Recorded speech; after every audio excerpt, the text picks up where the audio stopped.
Hey guys, this is Chelsea Schaefer and this is The Score. This is the Team Roping Journal's venture into the world of podcasting.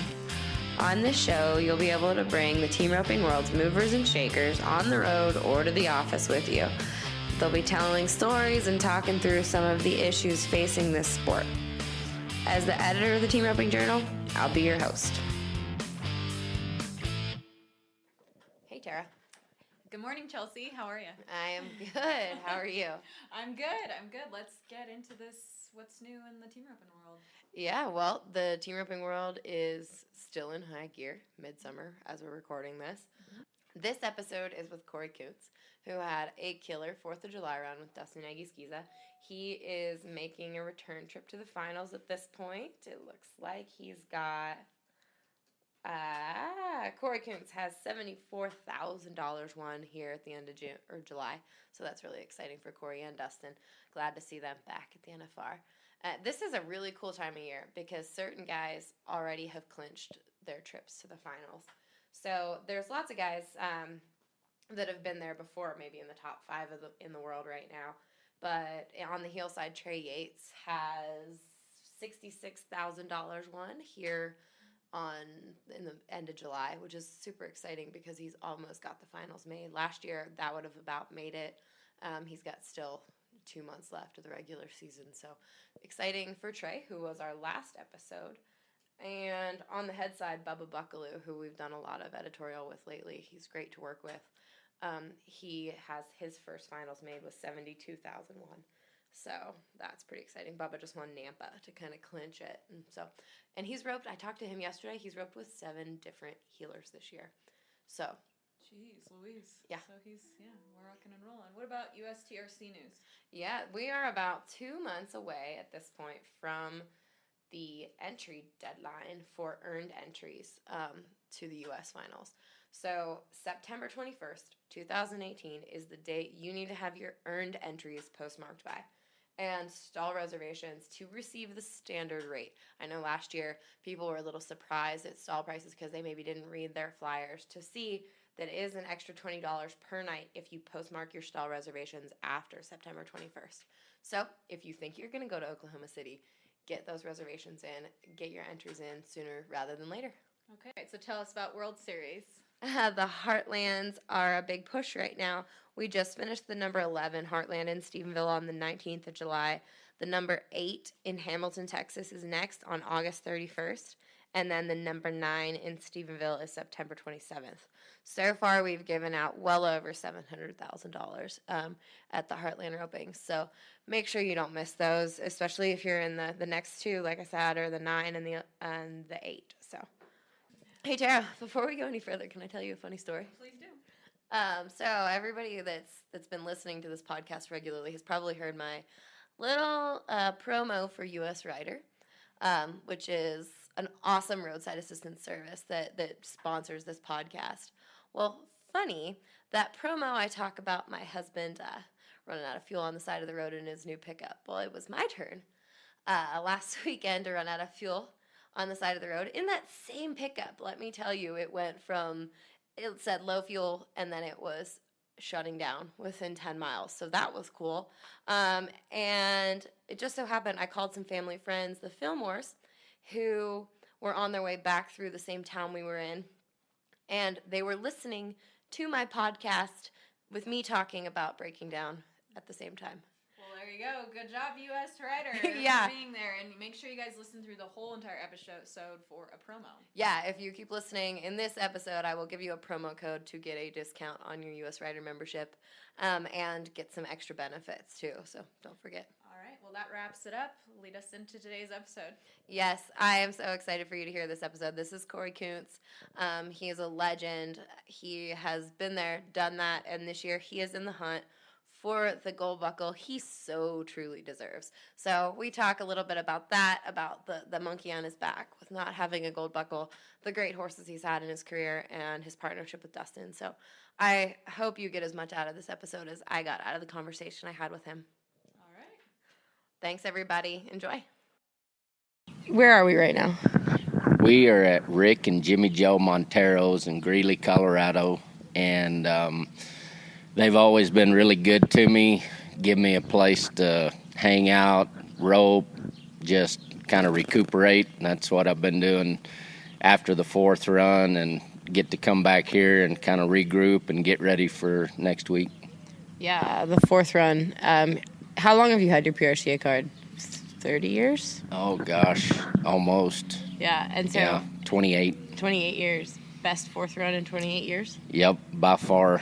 I think me and Colby Lovell maybe won 16,000 a few years ago, but this was definitely the best. And honestly, it was weird because we made a lot of good runs, but I also missed a couple for a lot of money, and Dustin missed a couple and broke a barrier for, I mean, we could have won 40 or 50 as easy as we did. That's crazy. But it was definitely good. We made Dustin rope really good. We drew some good steers. It's hard to win nowadays without drawing good, and so a lot of things went our way, and we had a little trouble getting to a couple of them, and kind of photo finished with some tire trouble and that kind of stuff. And but we showed up, we roped, caught most all of them, and ended up having a good week. That's awesome. And Dustin, tell me a little bit about your partnership with Dustin. How did for people that haven't been reading every single thing we've written over the years, where did you guys meet? How did it evolve? Well, a couple of years ago, Dustin won the George Strait out of nowhere. No, I didn't even know, hadn't even ever heard his name. I'd heard his last name because I knew Manny, but had never heard of Dustin. And then all of a sudden, there's this kind of buzz around this kid that can rope really fast and reach a long ways and all of that. Well, that's kind of where team roping's gone. And so anyway, Dustin was roping with Clint Summers, and kind of started later in the spring, roped through the rest of that year, and almost made the NFR, and showed a lot of promise in my eyes as far as where team roping's going. And I guess my goal has always been to win, but maybe not necessarily just set out to win a world title, but I just needed to make a living. I needed to feed my family, pay the bills, and that was my main concern. And so now later in my life, it's kind of like, well, I can just keep going through the motions, or I can try to put everything I've got and focus in on trying to get a gold buckle, which I've never been able to get. And so that's kind of where I'm at now. And so watching Dustin, it gave me the idea that that's a guy that could get me a gold buckle because of his ability. He's got a great attitude. He's quiet. He's hungry. He wants to learn. Every now and then I don't hold any punches. Like when something needs to be said, I let him go, and he makes mistakes, and we talk about it. And every now and then I get on to him, and he takes every bit of it in stride. And no matter what I say or what is going on, he works at trying to do what is best for our team. And that's important for me and as a team going forward to, for that to be intact, of being humble. Yeah. Even though he's so good, he's very humble. And so anyway, I asked him to rope, and it took a little while, and, it was hard for him.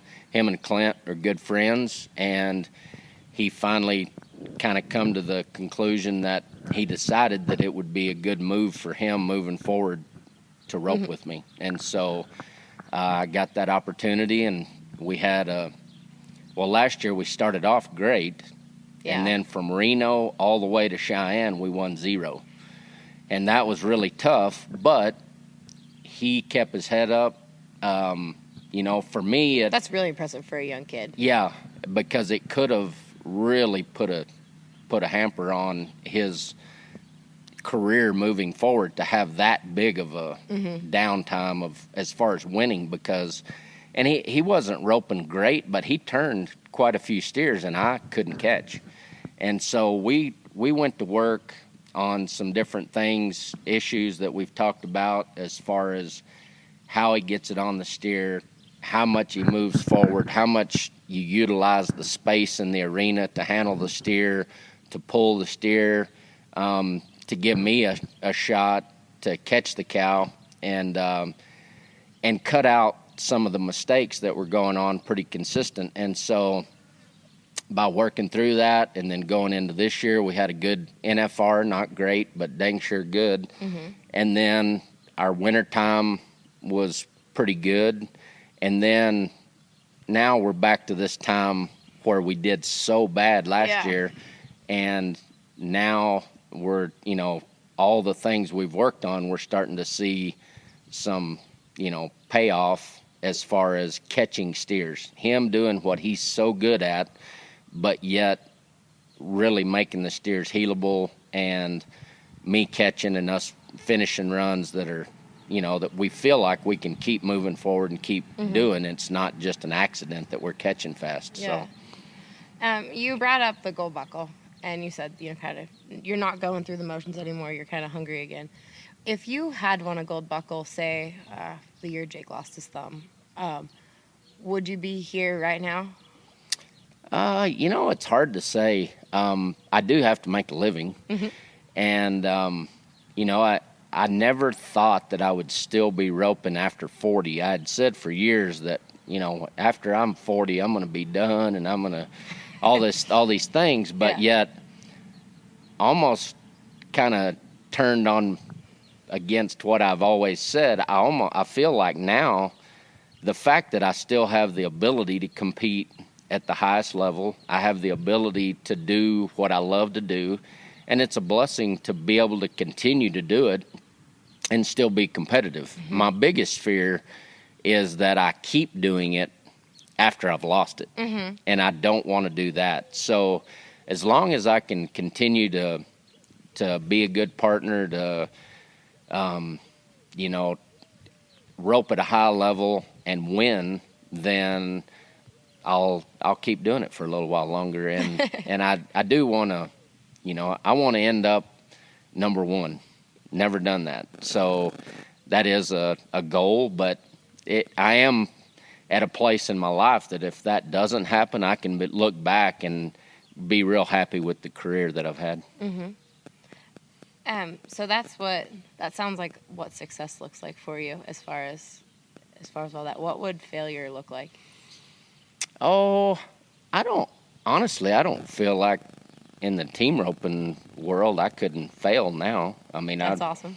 I feel good about all of that. Now moving forward with my life, I still have to make a living, and I look forward to owning a place with an arena and steers, and I'd love to have quite a few acres and a pond I can fish in when I'm older.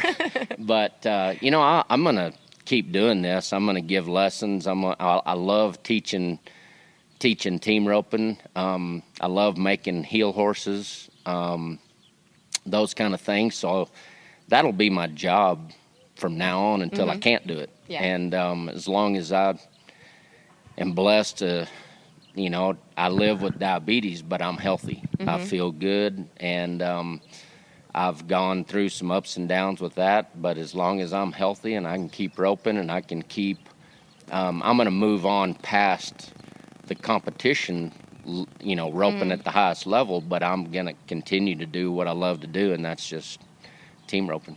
That's awesome. Remix took a while to make. The other great ones you've had, though, haven't, right? I mean, how long did Jackal take, or how long did all those guys down the road? Yeah, it's funny as far as horses go. They all have their own timeline. Now, the difference with Remix is I got him when he was a yearling. Yeah. And he was a handful, and me and him have been through a lot. And I was to the point where, even as far as a few months ago, I was about ready to sell him because I thought I might be able to buy another horse that would be the one, that I'd ridden a couple times and felt like this horse has a good feel. Well, then I priced Remix to a couple of people, Junior being one of them, and he wanted to try him. and I priced him pretty high, but not huge, and just what I thought he was worth. And so Junior wanted to try him, and I took him. Just so happened I decided, before I let Junior try him, I'm going to ride him at a couple more rodeos. Even though I've owned him his whole life, I'm gonna test him and give him another chance. Well, he worked amazing, and I've kind of gone through stages with him, and where I'm at now, that I've figured out that I've tortured him so much and ran so many steers on him that he's gotten to where he doesn't do as good when I treat him bad like that. Mm-hmm. And so if I give him a little bit of a break and I don't run as many, the one at a time at the rodeos is where he's really started shining. And I've not done well jackpotting on him kind of through his whole life. And he's just not been consistent. Like steer after steer after steer, he's got little ways that he can make me miss. Mm-hmm. Well, I took him to Missouri to that roping, and he was great. And I roped 6 steers over there, and I won the roping. Mm-hmm. And that was kind of a kickstart into being able to. I really trust him now, and like all of these rodeos we've been to, I'm not trying to help him. Mm-hmm. Like I'm not. And I know where all of his weaknesses are because I created all of them. Mm-hmm. And so I'm trusting him. I'm pushing him to the end of it sometimes. I'm cutting in sometimes. I'm doing everything just for me to try to catch the cow, and he's working. And it feels really good to have created him. And the one thing about all the horses I've had, I didn't start with a dink. I didn't start with something that's not capable. And so Jackal was way further along. Sure. Switchblade had already had the George Strait one on him. LB was a little more green, but he was 8 years old, so he was ready to throw into the fire. Those horses, very athletic, had all the stuff, and they just needed a consistent rider to just do the same thing over and over, and then they got really good.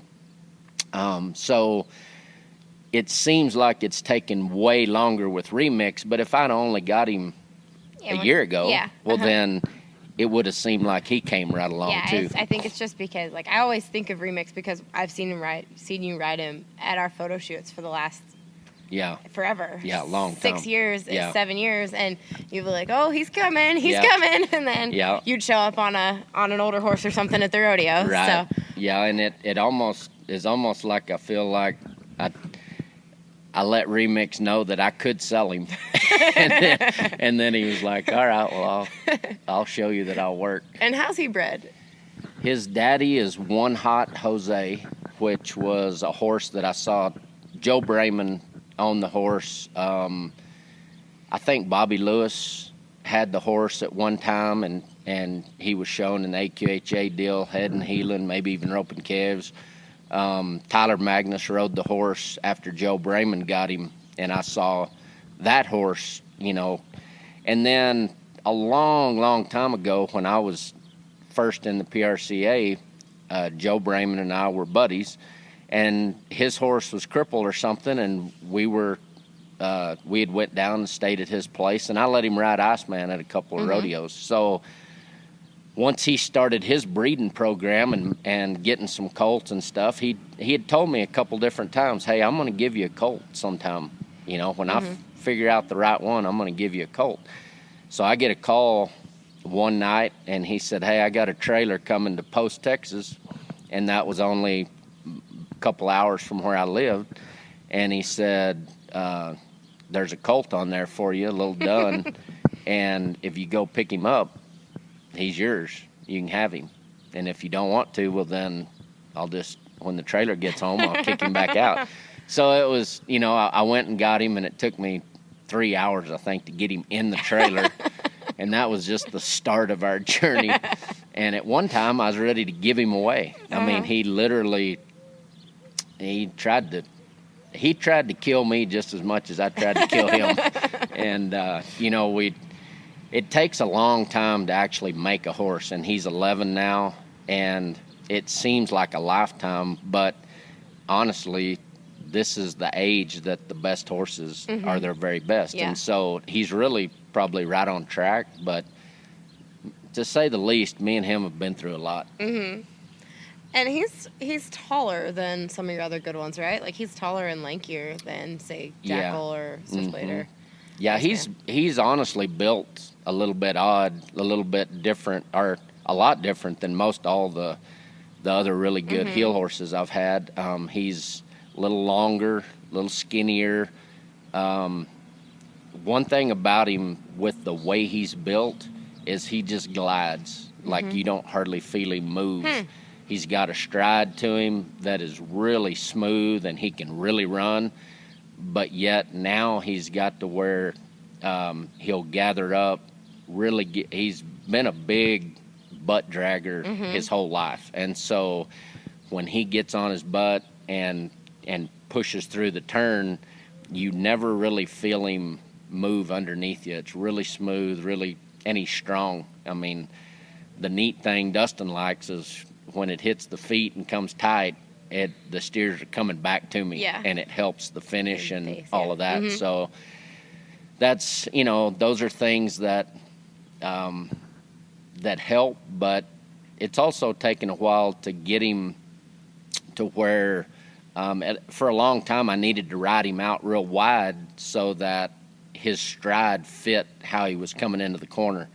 And now he's just matured enough that I can kind of bring him in from about anywhere, and he actually works. But it's been a little bit of an issue, kind of the way he's built, how long he is, and his stride to get to the point where he's solid and he's making the right moves in the moment, whatever it calls for. And just a ton of steers got him there, got him to the point of figuring it out.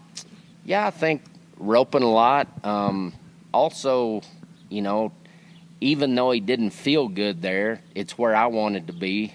And so I just put him there a lot and just made him, he was either going to learn how to do it or he was just going to be my practice horse, one way or the other. But one thing is, I do believe that you can do so much training, or you can just show them what you want enough times that they figure out how to do it.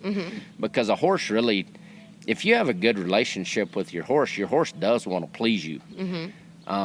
So I've found through the years that just consistency is the key to being able to convey to your horse that that's what you want.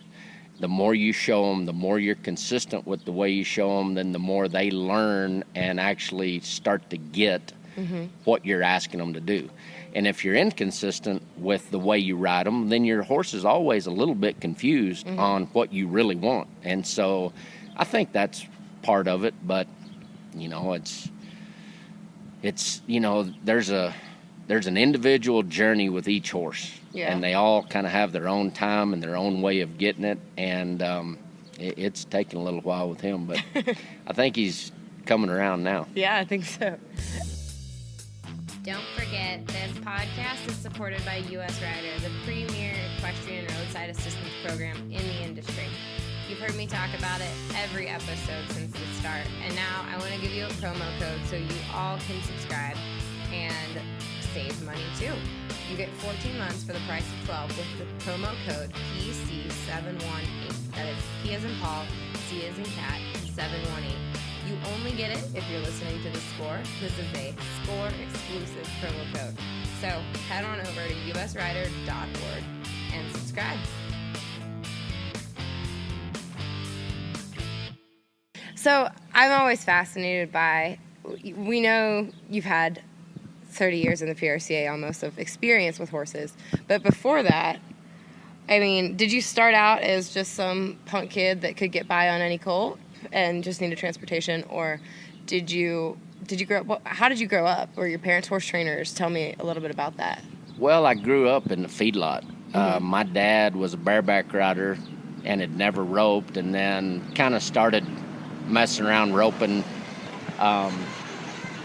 And so by the time I was a kid, he was managing a feedlot, and I worked in the feedlot. So I did feel like I had a lot of ability, and I learned how to rope on a lot of different kind of horses, but I also learned how to ride colts, and I learned how to, I didn't learn like from many very good horse trainers or anything, but there were some just feedlot cowboys that worked at the feedlot where I grew up that broke colts, and so I learned how to do some of that, and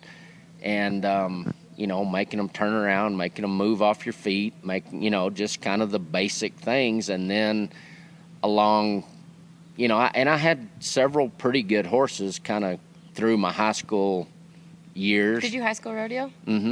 Yeah, I junior rodeoed in the AJRA in Texas, and I roped with Larry D. Guy, and I roped with, and then I got into high school, and the horse that I had a young horse that was only 4 years old that I had won the World Junior Championship deal, and used to be in Allen, Oklahoma, and that was the big deal, and I won that, and then that horse got crippled, and I had to put him down. He had navicular real bad, and so after that I was kind of afoot, and Twister Kane let me ride one of his horses for a little while, and then Twister said, hey, I saw a horse that, a little dun horse that looked pretty cool that a guy named Flynn Ferris has, and he wants to sell him because Flynn and Mike Macy were roping together, and they're trying to make the NFR, and this horse is just a colt, and he's got some ability, but he just needs rid of him. So I go try the horse and roped really good on him, and I can't remember what Flynn even priced him at, but just being a high school kid, I had $3,500 that I could spend on a horse. So I wrote out the check, and me and my mom went to try this little dun horse named Iceman. I rode the horse, loved him. Flynn asked if I was, do you want to buy him? I handed him the check, and it was folded, and I said, that's all I got. You can either take it, or I would love to have him, but that's all I got. He looked at it, and he gasped, and he just, oh, you got to be kidding me, and just kicking rocks, and just, and then he ended up saying, you know what, I need the money, I'll take it. And then that's where I high school rodeoed on Iceman, I college rodeoed on Iceman, went to 2 college national finals on him. I started pro rodeoing, roping with Rube Woolsey, and just that's where took off with Iceman, and I wanted to rope really aggressive and throw fast, and that horse let me do whatever I wanted to do, and I won a ton of stuff. I made the NFR on him. 92 was my first year, and then I won the George Straits, I won the BFIs, I won all of those different things on him, and he just always worked. Did he have a learning curve? His learning curve was probably about the same as mine. Yeah. At the time, I was just that punk kid that I knew how to ride, and I knew what a horse was kind of supposed to do, but I didn't always. I had a T-shirt that said on the front, "Dare to be different," and I kind of lived by that. And so, even though the best guys in the world at that time were Clay Cooper, Alan Bach, Bobby Harris, and then looking back like at Leo Camarillo and the guys that were the very best, they were catchers. They made sure they caught 2 feet every time, and they didn't necessarily take the high risk shot. And that's what I wanted to do. I felt like I took a little bit from each one of those guys, but then I incorporated it into me and wanting to be very aggressive with where I throw, but catch all of them, which I guess everyone kind of sets out to be that way. But I got to where I was a first and second hop roper. And the way we used to rope was, I would call it more of a spot roper, because all the best guys I roped with ran to a certain spot, their horses made a move, it set the steer up, and I would throw in the same spot every time, no matter what. And so that kind of built me into who I was, whether it was Rube, Matt Tyler, Steve Purcella, Brett Boatwright, Daniel Green. I go on and on. I've roped with some great guys through the years. And then as heading started evolving and Speedy came along and guys started reaching further and kind of taking a hold of the steer less and kind of almost rounding the corner out, then there was a transition for me. Like I had to change some things of how I did it, because at the time, for a long time, I needed a switch. I needed that steer to hit out, load up, and then take a good hop. Well, then it changed, and that was kind of around the time I was roping David Key, and he's trying to keep his horses moving forward. He's trying to kind of make more of a round corner, and man, that didn't fit me very good. And it was hard for me to change, but through a 2 or 3 year period there, and I missed the NFR, 2 or 3 times going through this learning curve. And now I feel like I've come out the other side. I feel like really no matter what the steer does, I still like it when a steer switches. It gives me a spot to ride into. It gives me a definite corner. But I also feel like now I can rope the steer even if he runs around the corner or if it's round or whatever happens, just by keeping my momentum on my swing, keeping my horse moving through the turn, and reading what my partner's going to do, and then come up with 2 feet. And so there's definitely a change through time, and that's present time now. That's where we're at. When you're having trouble with something in your roping or your horses right now, who do you call? I really don't have anyone. No? Through the years, me and Clay Cooper have been really good friends, and there's times where I might call Clay and talk to him, or I might even just see him somewhere, and him, it's kind of hard to get anything out of Clay sometimes. But there were times where he might just come up and give me some advice without me even asking. Just, maybe it was an angle on my swing. Maybe it was something that I just wasn't thinking or wasn't aware of. And but I don't really have anyone that I'm kind of a loner. I don't mind being by myself. I don't mind traveling by myself.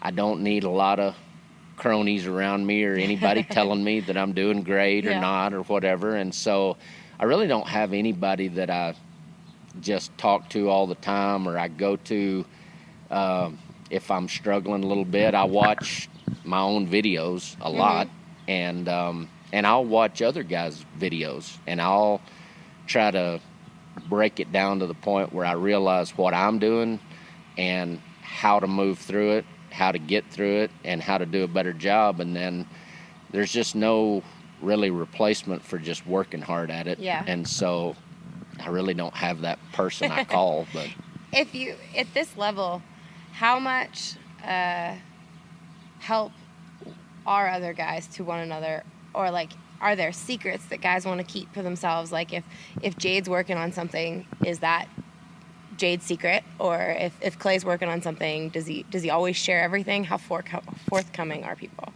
I think all the guys I'm buddies with, there's really, the only time I think anybody would kind of keep a secret is if they don't know if it actually works or not.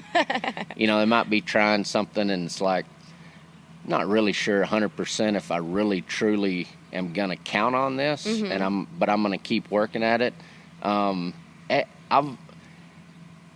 lived with Jade for a couple of years, and we roped together a lot, and we roped in the practice pen a lot. And there is that hunger, and he has that hunger to be better than anyone's ever been.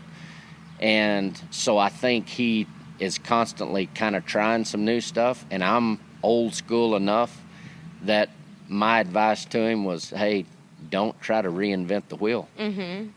There's a certain way it works, and you do that really, really, really good.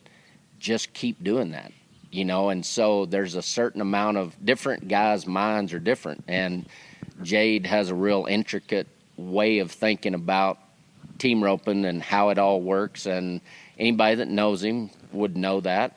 And he's not one to go out and, he would share stuff with me, but that was maybe as far as it went. Maybe a few other good friends that he trusted. Yeah. But as far as, I think there's a real happy medium with changing with the times and doing what you need to do to win, but not overdoing anything to the point where you cause more problems. Yeah. And so there's a real happy medium in there with finding your niche and finding what works for you.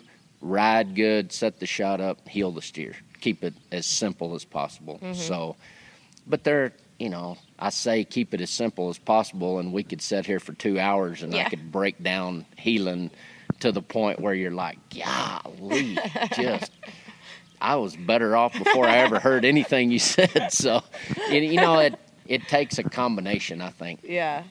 Huh.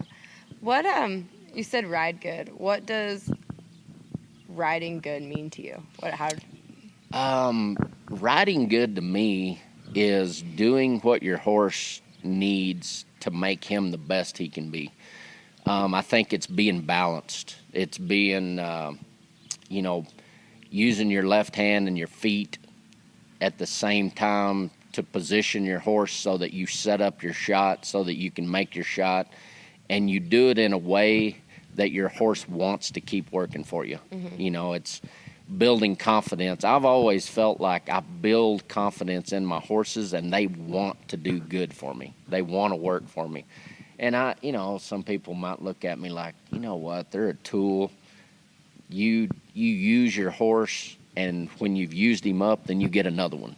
And I somewhat agree with that to a certain extent, but I've had some horses for a long time that I felt like would die for me, and even though me and Remix have been through it, man, if I needed to jump that horse in the middle of a river, or he spooks at trash cans all the time, but if I make him, he would get in the trash can for me. So, it's kind of a deal where riding good is a relationship with my horse. It's being consistent with how I ride to set my shot up so that I build confidence in me and my horse and in my team with my partner, and all of that working together so that you can do it more than one time in a row. If you're struggling with something, do you go back to slow work on the dummy? What do you do when you need a restart, when you're just fighting it? What do you do? Well, I do believe that it is important to slow down and go backwards to the real fundamentals, the basic things, the foundation of what works. And so slowing down, going back to the Smarties, my dummy, that's what I use. So I go slow down on the Smartie, one step at a time, then slower steers, then speed back up to the point where you're back with a good rhythm, making good runs. And honestly, for the lower numbered roper out there, or whoever's listening, you're gonna struggle. There's gonna be days that don't feel just right, and don't allow that to just drag you down to the point where it completely messes you up, because that's normal. That is just a day in the life of a team roper. And so having that ability to have your fundamentals in place so that you can back up, slow down, go make some shots on the dummy, make sure your horse is moving right, make sure your rope's in the right position, make sure you haven't changed in some way.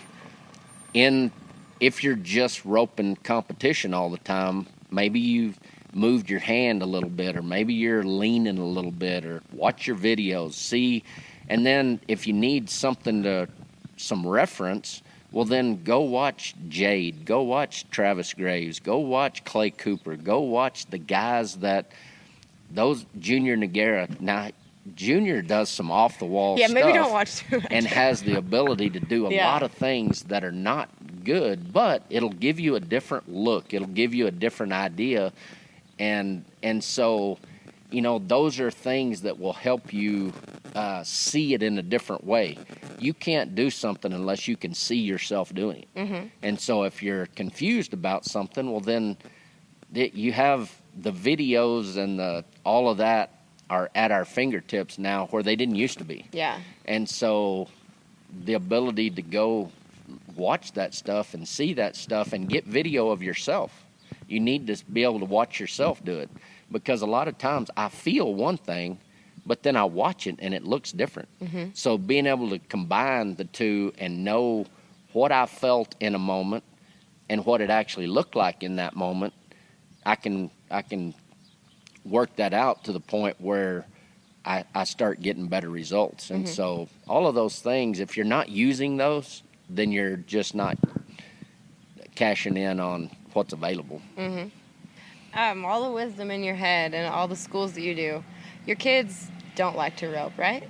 Well, I have a son that loves to rope, but he works for a living. Yeah. And when we have a chance, which not real often because he works his butt off to feed his family and his wife and little kid, and That's awesome. and my granddaughter, all of that. And so he works really hard, but in the times where we get to rope a little bit, he has a blast. And he's actually really talented. For as little as he's actually roped through the years, he ropes really good. My girls, Harley and Ashley, on the other hand, they don't have any interest. Yeah. They would rather, Was they're working on their careers and good for what them. they're going to do when they actually grow up. And they're 24 now, I think. So, it's, but yeah, I didn't really give my kids all that much opportunity to do what I do, because I know how hard it is to make a living doing this. And so, when I give other parents advice, I tell them, look, if you want to get into something that is a lifelong deal and there's not a ton of money in it, you're going to spend a lot, and it's going to be a high-risk deal of whether they can actually make it and make a living. And it's a great way to live. I'm proof positive of that, because I came from nothing, no money, no nothing, and I've made a good living doing this. But it's a hard way to make it. And so, I kind of go back and forth on whether I made a good decision to not allow Jay to really compete a whole lot, which he was involved in sports in high school and was a really good football player, really good basketball player. He played golf, still plays golf really good, all of those things. And so he got to learn what it was about to be part of a team and be a team player and to work hard and all of that stuff. And so he's going to be successful in his life because of those life lessons, no different than if you're on a team roping team and you have to learn how to work together with somebody, or if you're working a job and you got to be able to, take advice or get bossed around or however, and take it and use it and do your job and learn and continue to grow in it. I truly believe you get out of something what you put in it, and that's just the way I am. But so I'm glad that my kids are where they're at and what they're doing, and I'm glad that Jay has a good job and works hard to provide for his family, and he's not and he's gone working some, but it's not like he's gone rodeoing. Yeah. He still comes home every night. He's still there for his family, and rodeoing's a hard way to raise a family. It is. And Did your so kids come with you when they were young? They did. They did go with me a lot, and so that was, I can remember back a lot of fun times traveling, and I had a big semi truck, and the girls in the little sleeper deal in the truck, watching TV and watching Little Mermaids and stuff like that, and it was good. And then I can remember we had walkie-talkies in the trailer. I had a big bloomer with an in-motion satellite, and so they'd be back there watching, and then I'd get one of them on the walkie-talkie, Jay's doing this, or the girls are doing that. It was, I'd have to pull over and whip some butt. Yeah. But, oh my gosh, rodeoing with kids is so hard, though. That is. There were certain times of the year where they didn't get to go, like this 4th of July week. That was off limits. But then there's plenty of other times where they could go and we could hang out and get to do fun stuff. And so it was a matter of just making it work when we could. Last question. Where does your confidence come from? Where, does it come from practice? Does it come from the way your horses are working? Where do you source that? Well, I think my main source of confidence and just who I am is my relationship with the Lord. In the Word, it says that I can do all things through Him because He gives me strength. And I truly believe that inner confidence, that strength comes from the Lord. Now, I will say that working hard at my roping, being a good partner, communicating with my partner, putting the work in, riding my horses, and doing all the things that I believe that it takes to be successful team roping, all of those things build confidence in what I'm able to do. And so I believe that if I just sit on the couch and feel like I should be able to do it, and then go out and my horses aren't prepared, I haven't spent time roping with my partner, I haven't gone the extra mile to do the things that it takes to be successful, well then I only have myself to blame, and then that's going to, hurt my confidence. And I will say that I think I was just born with a real whole lot of confidence inside of me, because I can remember watching the NFR as a kid, and really all you got to watch was the 10th go-round, and thinking, oh, shoot, I can do better than that.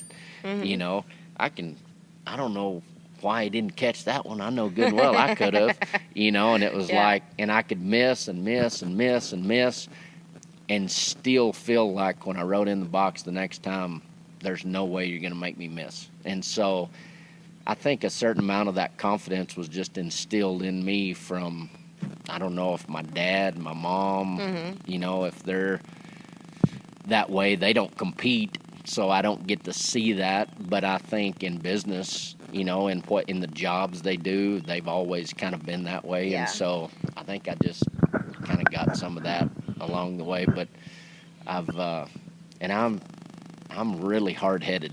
And so I finally got to where I can admit that, and even when I'm wrong, I know I'm right. And so that's kind of the way I think that's why I've stayed in this business this long and had the success, was I worked hard, and I just was so hard-headed I wasn't going to be defeated. So. Well, that's awesome.